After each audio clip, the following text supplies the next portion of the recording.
ما بيهمنيش كلام الناس خالص. اللي هو لابسه بيلت، انت كده حجابك مش كامل، انت كده ده مش لبس، انت متبرجه، انت عشان حاطه. ما انا مش هدفن نفسي.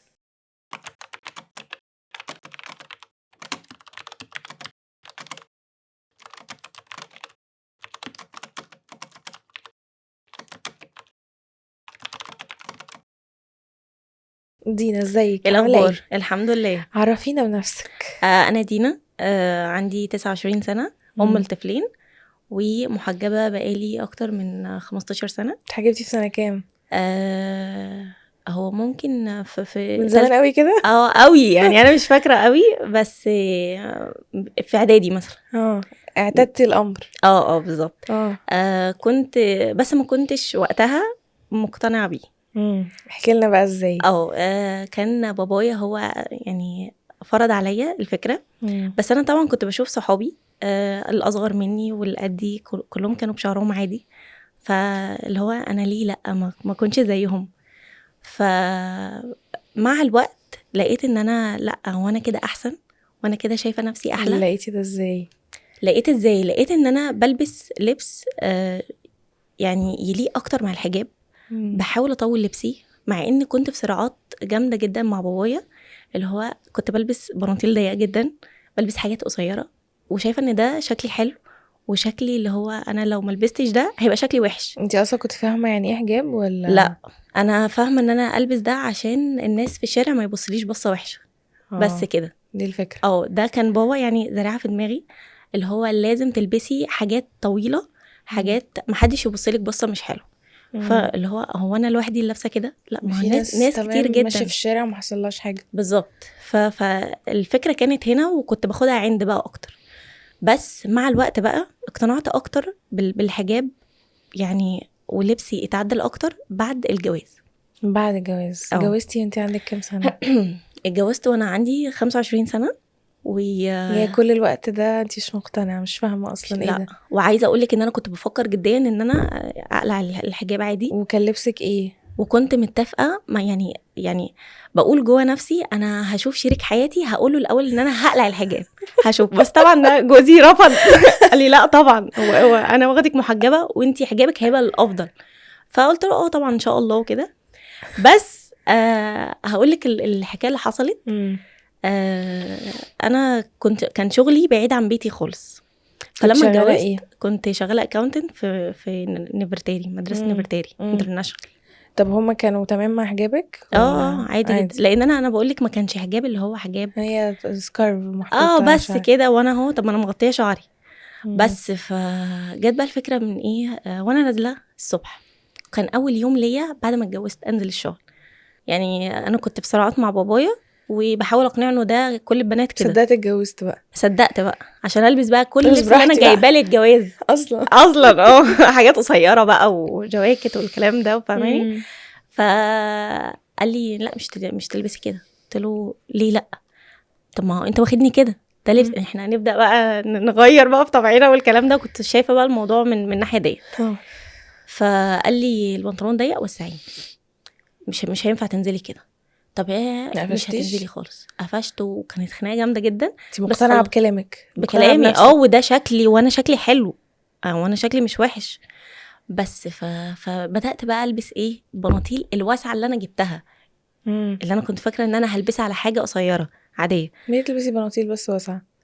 بدات بالبنطلونات اللي هي المنفت، هي واسعه مش سكيني يعني. مش محزقة يعني، مش لازقة في جسمك. بالظبط.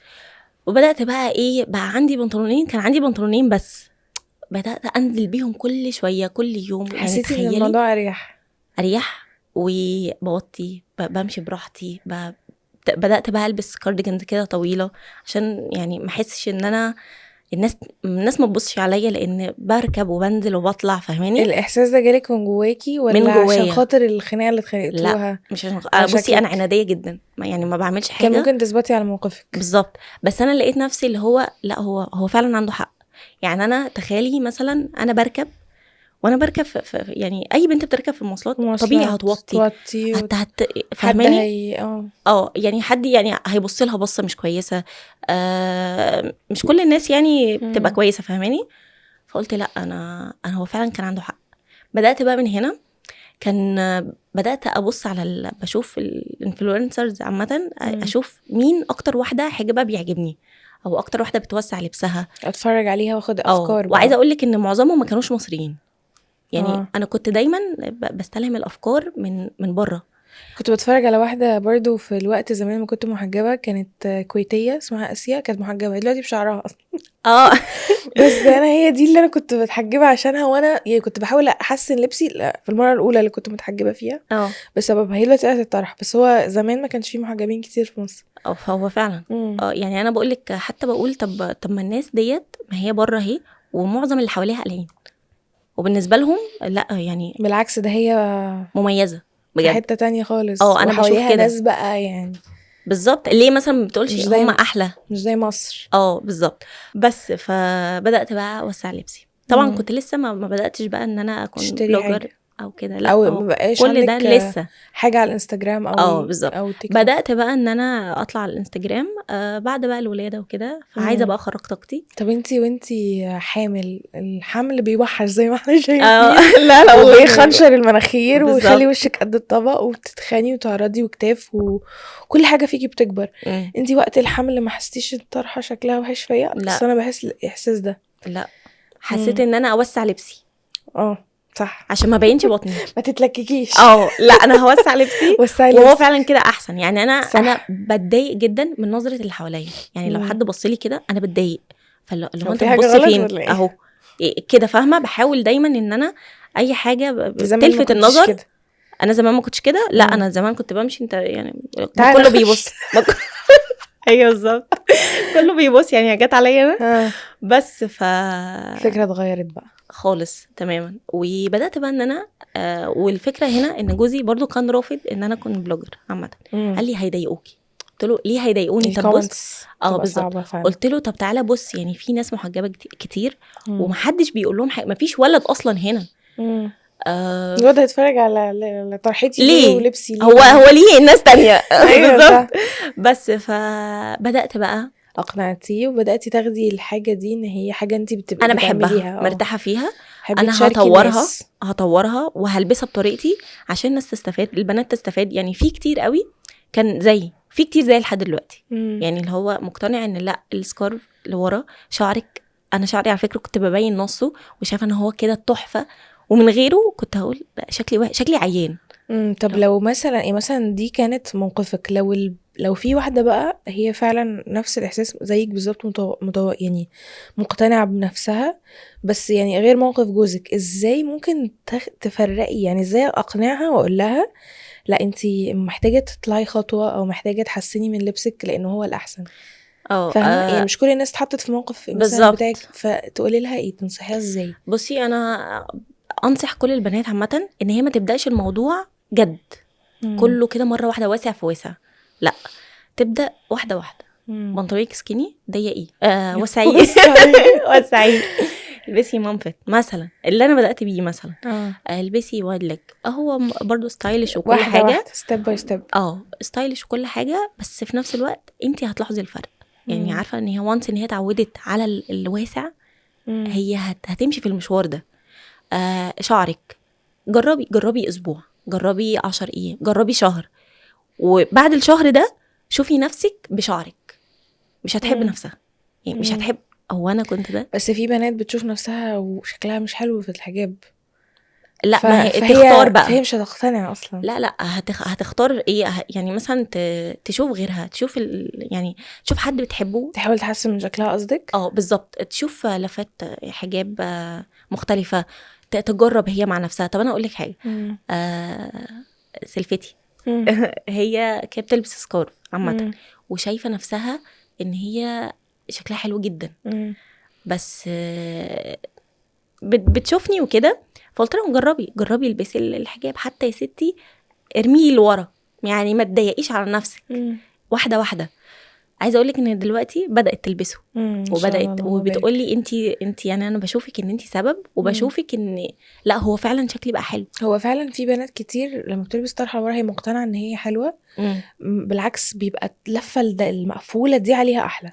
ايوه يعني انا اوقات لما ببقى منزله طرحه في من تحت ورقبتي بس باينه، انا كنت كده برضه. لما بقيت البس دي بقيت حاسه ان انا مرتاحه اكتر. وحاسه ان شكلك اقيم، يعني بحس ان انا وقار. يعني انا شويه بحس بزيط، شويه ممكن احس ان انا بزيطير، وشويه ممكن احس ان لا تمام. بس هي الفكره بغض النظر عن الشكل، ايه الدافع اللي يخليني لا لازم اعمل كده دينيا يعني؟ دينيا بصي هو طبعا يعني الحجاب فرض. هل في حاجه فرقت معاكي دينيا، او حاجه بتخاطبي نفسك بيها في الموضوع؟ يعني انا دايما بخاف اقابل ربنا وانا مش احسن حاجه. يعني انا دلوقتي لو شعري باين يعني وخلاص، يعني ده وقتي ان انا ما كنتش موجوده، فهقابل ربنا إيه؟ ازاي؟ هعمل ايه الدنيا مستاهله ايه مثلا؟ عايزه اقول لك ان انا واحده واحده مع الحجاب بحاول برضو من ناحيه دينيه ان انا اقرب لربنا اكتر. يعني انا طبعا انت عارفه ان ريلز وكده الاغاني عليها بتكون فايرال اكتر. دي برضو حاجه من الحاجات ان انا ملاحظه ان انتي بقيتي تشيلي المزيكا شويه من بشيل بعض اي الفيديوهات. مزيكا مظبوط، وبسعى باخد المزيكا اللي انتي بتحطيها على فكره. بجد. طب حلوه قوي. عشان انتي بتبقي شايله المزيكا، انا ايوه باخدها على الجهاز.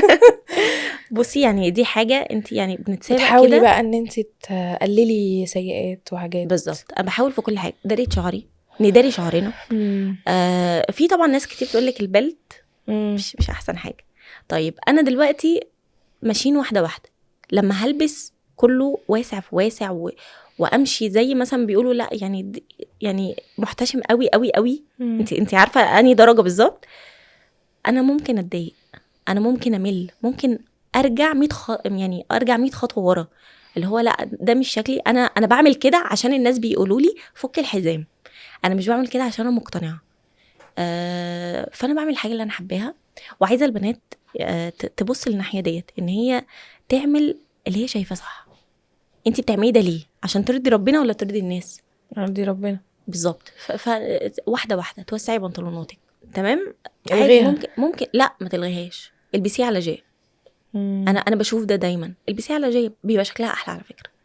يعني مش شرط انك تلغي كل لبسك، ترمي كل حاجه لا بقى. ما ترميش. انت ممكن تجيبي قطعه واحده بس هتغيري فيها كتير جدا، هتلبسيها كتير جدا. كارديجان او الحاجات اللي من فوق بالزبط. دي. الجيب، في جيب حلوه شكلها حلو. في الجيب البليسيه والكلوش، تلبس عليها بلت كده مع واللوكال براندز ما قصروش خالص. دينا عندها براند فكره بتعمل فيها بيات ولبس ومحجبات كتير. بس يعني فانا برضو في فكره البراند ان انا بسعى برضو للكلام ده قوي. طب انتي بدأتيه امتى؟ بدأته الصيف اللي فات بجد. بعد وقت شويه لما خدتي انستجرام والتيك توك بدأتي انت تعملي كونتنت يعني؟ بالظبط. بدأت بقى انا اعمل حاجه شبهي اكتر، بما ان الناس بتسألني كتير على اللبس اللي انا بلبسه. طب ما اعمل انا لبسي، البسهم على ذوقي. فمن هنا بقى بدأت الفكره، والحمد لله يعني ناس كتير قوي عجبتها الحاجات وكده. لا لبسك جميل بصراحه وواسع وبتدي افكار حلوه. يعني ممكن مثلا برضو عايزه اقول لك اي بنت بتبدا مش شرط تبدا زي دينا، يعني ممكن تبدا هي بوجهه نظرها بالحاجات اللي هي يعني مرتاحه فيها اكتر. هي شايفه بالمناسب ليها باللبس اللي عندها. يعني في ناس برضو مش معاها قوي البادجت تكفي. اول ما قرر اتحجب فاجيب لي هجيب نفس اللبس اللي هي بتلبسه ولا حاجه. لا يعني عادي، انت ممكن على لبسها هي، حتى لو هي مش قادره تستغنى عن البنطلونات السكيني، مش قادره، هاتي حاجات عليها طويله. ابدأي، بس ابدأي من دلوقتي. هاتي قطعه طويله. القصير هاتي له سكيرت. في مثلا داخله على عيد او حاجه وقررتي كده تجيبي مثلا دريس كامل ويبقى سهل. واحده واحده بقى، يعني هتلاقي نفسها هي بتدخل في المود ده، اللي هو لا انا شكلي كده احلى. انا مش قادره اصلا يعني ابص يعني. طب لو انا شكلي مش احلى اعمل ايه؟ لا لازم اكمل يعني. لا انا شكلي كده مش احلى بالحجاب، كده كلنا بشعرنا احلى اكيد. فاعمل ايه عشان اصبر نفسي وادي نفسي ثقه كده؟ يعني انتي انا اقول لك انا عن نفسي. يعني مثلا بتزيني بقى الحجاب، يعني انا بزين الحجاب اللي هو مثلا ممكن البس اكسسوارز، البس حاجات كده سامبل. وخدي بالك في ناس كتير بتقول الالوان حرام. لا يعني مش حرام الالوان، يعني مش شرط نلبس اسود في اسود. هو حرام ان انتي ما تكونيش ملفته. ماشي اوكي. فانتي على قد ما تقدري ما تلبسيش الالوان ممكن تخليكي ملفته. فانت مش تحاولي قوي، مش كله. ما خدي هو بالك انت ممكن تلبسي لون. ممكن تلبسي لون تمام، بس احيانا الالوان بتلفت، فاهمه؟ مظبوط. فبعيدي عن الشبهات يعني، بس هي دي الفكره. هي دي الفكره. بس يعني عايزين برضو، في ناس بتحبش الغوامق. لا ما انت عادي كده، احنا لما البسي، هنقول كله ما ينفعش. الدنيا مش البنات هتبقى سهله. هتتعقد. لا خلاص، هي الحجاب كده صعب، لكن هي لو اخدتها واحده واحده بتحب تلبس يعني بينك مثلا، الحاجات دي يعني مش لا مثلا عادي الوان عادي فاقعه البسي، ايوه لا يعني، عادي مش احمر. ايوه ايوه وفي احمر برضه على فكره يعني، ممكن يبقى تكسره لذيذ. بسكارف كده لونه اسود عادي، هيكون كويس. بس اقصد ليه يعني تعملوا من الناحيه الدينيه عشان ربنا. لو ربنا يعني افتكرك دلوقتي وانتي مثلا بلبسك ده اكبر دافع بالنسبه لك. ده اكتر. ده بالنسبه لي يعني دي كارثه. بحاول بقى احسن من نفسي من كل الطرق. ما بيهمنيش كلام الناس خالص. اللي هو لابسه بيلت، انت كده حجابك مش كامل، انت كده ده مش لبس، انت متبرجه، انت عشان حاطه. ما انا مش هدفن نفسي، انا بحاول وهفضل، انا بحاول عشان ربنا، فانا هعمل لربنا. كلامكم ده ولا فارق لي خالص. فتفضل تمشي مع الموضوع كل خطوه ما ده خطوه. هتعملي، كل ما تقدمي في حاجه هتلاقيه ان انت ناقصك حاجه، بس عايزه فانتي اقول لك ما ربنا بيسهل، تتأثريش ما ربنا بيسهلها. تتأثريش، ولكن في نفس الوقت اعرفي ان اللي انتي بتعمليه مش صحيح. حاولي ان انتي تطوري من نفسك. يعني انا كده كده الميك اب مش المفروض احط ميك اب، انا مظبوط. عارفه اني مش المفروض احطه، بس انا بسعى بسعى وبدعي، صح. لكن ما وحش. لا مش بنقاوح. صح. نبقى عارفين ان لا انا بعمل ده غلط، انا بس مش انا عارفه اقول ايه، لك بس حاجه، احاول احسن. بس هو في ناس يعني انا واحده منهم، في كومنتس كده بتجيلي بتضايقني. بقول يعني انا لو رجعت للبسي الاولاني، هو ده مش حجاب خالص بقى. يعني كده بالنسبه لي هبقى ما انا مع اللي انا فيه هو. هو عامه ارضاء الناس صعب، المهم ان انتي بالظبط، ترضي ربنا. تلغي فكره ان كلام الناس، مظبوط. وتحاولي ان انتي دايما ما تتأثريش بيهم، وتحاولي ان انتي تبقي مقتنعة ان ده عشان ربنا. هو ده اللي وانا انا ببص له انا اكتر. مقصرة في حاجات، ربنا يهديني وادعي لنفسي، لكن ما تأثرش. لان في بنات لما بتتحجب وتبقى وسط صحابها، في ممكن بنات صحابها ينتقدوها، يعني هو انت فاكره انت كده يعني بقيت شيخه؟ ما انت لسه بتحطي مانيكير ولسه بتعملي، فاهمه؟ فانت ما تتأثريش. يعني ممكن هيكرهوها في اللي هو انت شكلك ايه ده، شكلك كبر، شكلك مش زي بشعرك طبعا احلى، كلنا طبعا بشعرنا احلى، بس لا هي مميزة عنهم. يعني هي دايما سابقاهم بخطوة، دايما احسن. يعني فكري في نفسك ان انت عند ربنا احسن. بالظبط. ربنا اكيد شايلك حاجه حلوه، هم شكلهم احلى في الدنيا، انت ان شاء الله شكلك احلى في الاخره. وغير ان ربنا هيوسع لها بقى طرق كتير قوي، يعني هيسهل لها امورها في حاجات كتير قوي. وممكن ما يسهلش برضه على فكره، عشان ما نعشمش حد. لا بس اقول لك حاجه، يعني ما تقنعنيش ان انت بتاخدي خطوه عشان ربنا، وربنا مش هيديكي مثلا يعني اي حافز. لا اكيد هيكون في حافز. هي تكون من جواها مطمنه، يعني هتلاقي نفسها مرتاحه، راضيه عن نفسها اكتر. في خطوه الحجاب عامه، في ناس بتقولك لا انا شكلي بيبقى كبير وشكلي مش احسن حاجه، فلا ليه يعني. فنقول بقى عشان ربنا يرضينا، عشان مثلا ما يحصلناش حاجه مره واحده ونقول يا ريتنا. طب انتي الحجاب ضاف لك حاجه؟ ضاف لي كتير. بحس ان انا اهدى، بحس ان انا احسن، بحس ان انا راضي عن نفسي اكتر. فرق في طريقتي. يعني انا بشوف ان انا ما كنتش كده الاول. انا اول ما شفتها يا جماعه قلت شكلها مؤدب قوي. والله ده فعلا بيدي انطباع. يعني الحجاب دايما دي الصوره بتاعتك، انت عايزه توريها للناس ازاي، فاهماني؟ انا بشوف ان انا هاديه كده وبحس ان ربنا راضي عني. يعني انا دايما طول ما انا جوايا الاحساس ده بكمل. واي بنت خدي بالك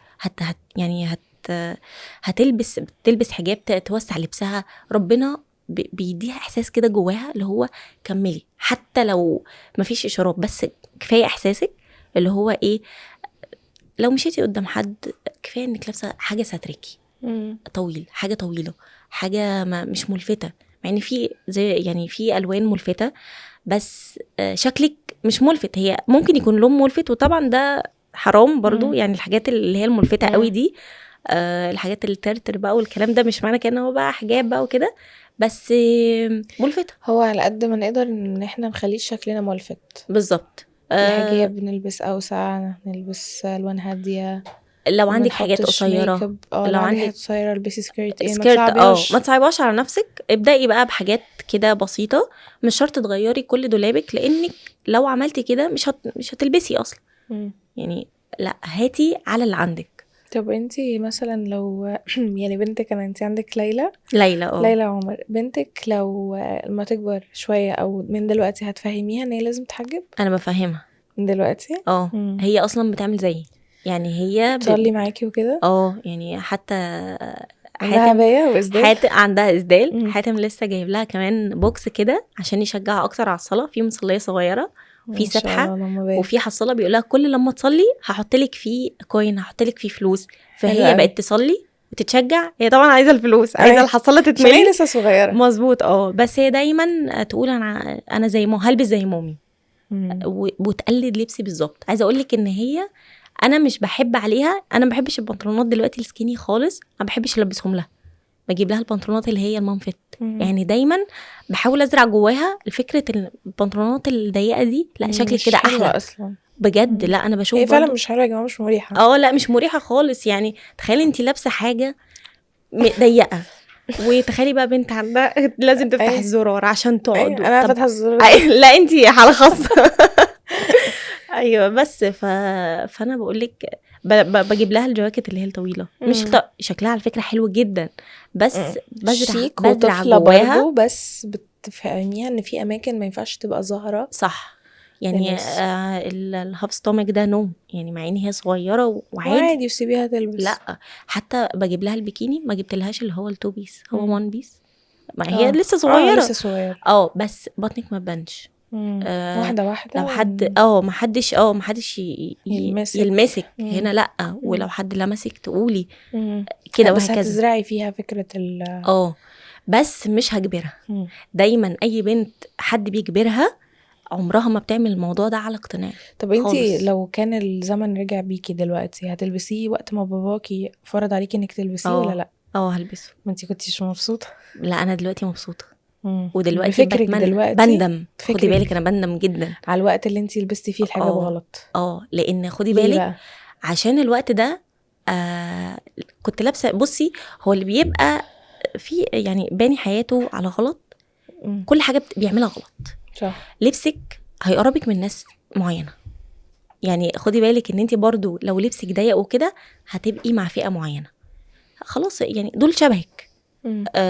كنت بعمل حاجات كتير غلط، وشايفه ان وطبعا يعني انا كنت صغيره وكنت عادي طبيعي كلنا. هندم، يعني ندمت جامد. انا اصلا ندمانه، وبتمنى طبعا ان انا الحاجات دي ربنا يغفر لي عنها ايا كانت بقى ايه. بس تيش لبس وحش، وكان صحابي مش حلوين. كل حاجه الحجاب حرفيا غيرني. انا صاحبتي يعني باست فريند بتاعتي بتقولي انا حاسه ان انتي مش دينا اللي انا اعرفها. لسه هي كانت عندي حتى قالت لي انا جديا بفكر البس، اطول بقى لبسي شويه وابدا كده، عشان حاسه ان ده فعلا طريق، يعني هو ده بكسف من نفسي. يعني في بنات فعلا تقف هي شايفه ان هي شكلها تتكسف، يعني في لبس كده تقفي قدام المرايه تتكسفي تنزلي بيه. بس خلاص ده لبسك. بس انتي لو خدتي بقى الموضوع بشكل تاني لا لو خدتي بقى الموضوع لا ايه ده، هو انا لا انا لازم اداري، لازم اطول، لازم مثلا فكري نفسك دايما وانتي نازله تشتري هدوم ان انتي الحاجات دي مش هتنفع. ولو انتي نازله تشتري هدوم يعني فكري ان انتي تجيبي ايه، قطعه مثلا تليق على كل حاجه عندك. يعني مثلا تبدا مثلا بحاجه مثلا كارديجان طويل بيج مع اسود، حاجه لون يليق على كل حاجه، هيليق على كل حاجه وهتلبسه على كتير. وطبعا يعني القصير ده ليه ما ترميهوش، البسي عليه جيب، وظفيه بقى اكتر واحده تحسني من لبسك، عشان يعني مش طبيعي ان انت تنزلي تجيبي هدوم مش طبيعي اصلا ان حد ياخد الموضوع، محدش بياخد الموضوع مره واحده فجأة. حتى في حياته لازم سلمه عشان توصلي للحاجه اللي في دماغك، وطبعا مع توفيق ربنا ان انت بتحاولي ترضي ربنا.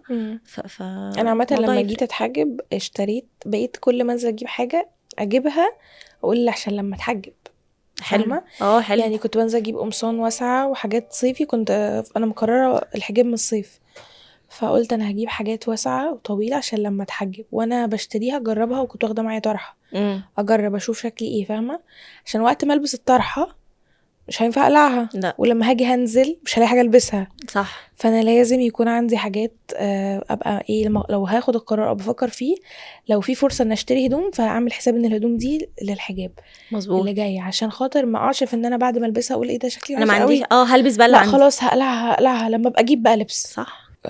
فانتي المفروض تسهلي على نفسك كل سهلي حاجه. على نفسك. هاتيلك مثلا لو انتي مش مؤهله دلوقتي، لما تنزلي تشتري لبس هاتي طرحه بس. طب انتي تقولي ايه للبنات اللي هي لما في وقت تحس ان هي مش واثقه في نفسها؟ هل انتي بتحسي ساعات انت مش واثقه في نفسك، ولا دايما شايفه نفسك شكلك حلو وانتي لا، نازله؟ انا دايما عشان انا مقتنعه بكده، لازم تبقي مقتنعه من جواكي، اللي هو بصي انتي لو قلتي ان انتي واثقه في نفسك انتي هتبقي واثقه في نفسك. صح.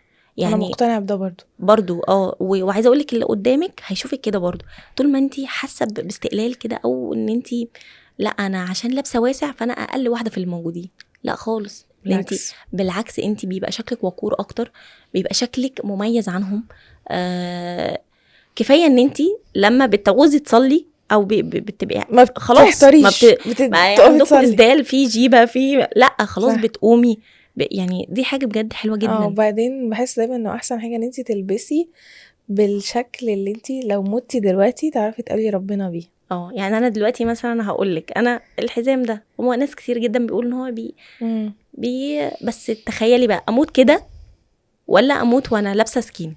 اني طبعا احسن، بس لو شلتيه هيبقى احسن. طبعا هيبقى احسن، بس انا اقصد هو ستايل احسن بالظبط. يعني انا الناس كتير بتنتقد يعني بتقول لي انت بتعلمي كده الناس التبرج، فيما معناه اللي دينا عايزه تقوله ان انت حاولي لو انت بتعملي حاجه ما تختاريش انك ترجعي، بالظبط تختاري انك تثبتي بعدين تطوري، لكن اوعي ترجعي. صح ده اللي انت عايزه تقوليه. اقصد كده. يعني هو واحده المواضيع كلها بتتبسط وبس. ودايما الخطوه اللي انت بتكوني فيها بتتقدمي عن الخطوه اللي انت كنت فيها، يعني فاهماني؟ يعني ما تجيبيش السكيني مثلا لحاجات مثلا خلاص طويله بقى وواسعه وكده، ده عن ده. يعني حطي كده الاتنين جنب بعض خطوه خطوه، هتلاقي نفسك في خطوه تانية خالص. صح. طيب قوليلي انت مثلا في حاجه فاتتك، حاسه ان انت بما انك متحجبه من زمان في حاجه فاتتك بالنسبه يعني الحاجات اللي انت لو ما كنتيش محجبه كنت هتعرفي تعمليها بسهوله؟ فاتك حاجه؟ فاتنيش، بعمل كل حاجه. مبسوطه يعني جدا، وبلبس كل حاجه مرسي حياتك عادي وعادي جدا. عشان زي ما قلنا ان الموضوع لازم يكون خلاص انت راضيه عن نفسك فيه، فطول ما انت بقى تبقي راضيه عن نفسك فهتعملي كل حاجه وشايفه نفسك ان انت لا انا كده احسن. هو طول الوقت لازم لا انا كده احسن، افكر نفسي. بس يعني طول ما انت واخده الانطباع ده يعني من جوه نفسك وخلاص انت مقتنعه بيه، كل الناس هتشوفك واثقه في نفسك، كل الناس هتشوف ان انت فعلا كده احسن، كل الناس هتشوف ان انت لا ده انت كنت فين وبقيتي فين، انت كده في الطريق الصح. ما فيش ولا مره وانت نازله حسيتي شكلك مش حلو عايزه تقلعيها بعد ما انت خدتي نقله ان انت اقتنعتي ان شكلك تمام؟ لا ما حسيتيش ان انت انا ما حسيتش. ما حسيتش. طب لو حسيتي مثلا بغير بلبس حاجه تانية، بغيري شكلك بغير تحسي ان انا لكن يعني ما ارجعش لا ما برجعش، ما بينش شعري. يعني انا اقول لك في الاول السكارف ده كنت بلبسه كان شكلي تحفه مع الحلق بقى والحركات دي، فكده شكلنا حلو قوي.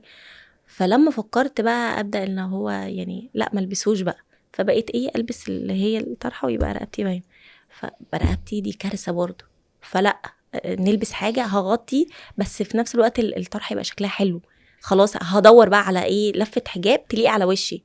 طب فين مين بيعمل بدات ادور وكده وخلاص وصلت بقى لحاجه كل البنات دلوقتي بتسالني عليها. لا خالص مش بالسهل، لازم طبعا البنات بس بتفتكر لا ما فيش حاجه بالسهل. انت اتولدت انت اول اتحجبتي بشكلك كده، لا ما فيش حاجه بالسهل، بس انت دايما انت بترسمي صوره نفسك، انت عايزه تبقي حلوه وكل حاجه هتدوري على كل حاجه تخليكي في الطريق ده.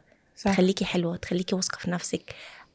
بصي ما فيش بنت ما حدش بيشوفها مش واثقه في نفسها غير وهي اصلا فعلا مش واثقه في نفسها. صح. انا دايما بشوف ده. صح. فهي لو مشيت في الطريق ده تستبعد بقى البنات. اي بنت تقول لها انت شكلك يعني حتى لو صاحبتها قوي هتقول لها شكلك وحش في الحجاب اقطعيها اقطعي عنها بجد يعني، طب انت مالكيش علاقه الدايره بيها. بتاعتك ناس شبهك ولا ناس مش شبهي، لا صحابي بتتاثري يعني؟ ما بتاثرش، مش محجبات كلهم؟ مع ان اوقات كده بقول ايه، طب ما هو شكل البنطلون حلو، عارفه البنطلون اللي هو الليبرد اللي هو كان طالع الوايد ليج وكده، صحابي يعني شفت ناس كتير قوي وصحابي لابسين عليه قصير وكده، عملت ايه، جبته اللي هو الواسع وجبت عليه كاردي وبس، ما هو هيبقى حلو وهحاول اوظفه وهنسقه، هلبس عليه مثلا بلوزه تكون طويله مفتوحه كده من الجنبين. حاولي دايما تطلعي لا. قدام ما ترجعيش لورا بالظبط، بس دي كل فكره. بس والله انبسطت قوي معاكي وانا والله كمان جدا بجد كلامك جميل والله انت اللي جميله، وان شاء الله يبقى فرق مع بنات عايزه اقول لك كتير. برضو ان انت شكلك حلو جدا في الحجاب والله ربنا يخليكي والله وبس.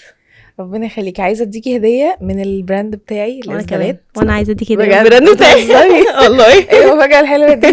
بس انت وعديني ان انت هتصلي بيه. هصلي بيه والله. هتصلي بيه؟ طبعا. ماشي، شكرا، تسلم ايدك. يا جماعه دينا عندها براند بيعمل لبس حلو قوي محجبات عامه، يعني انا مبسوطه ان هي جابت لي هنا حاجه. اتفضلي، بس عامه ان شاء الله تعجبك. ان شاء الله ان شاء الله يا حبيبه حبيبتي. قلبي. شكرا يا ميرسي، دينا. عفوا، باي باي. باي باي.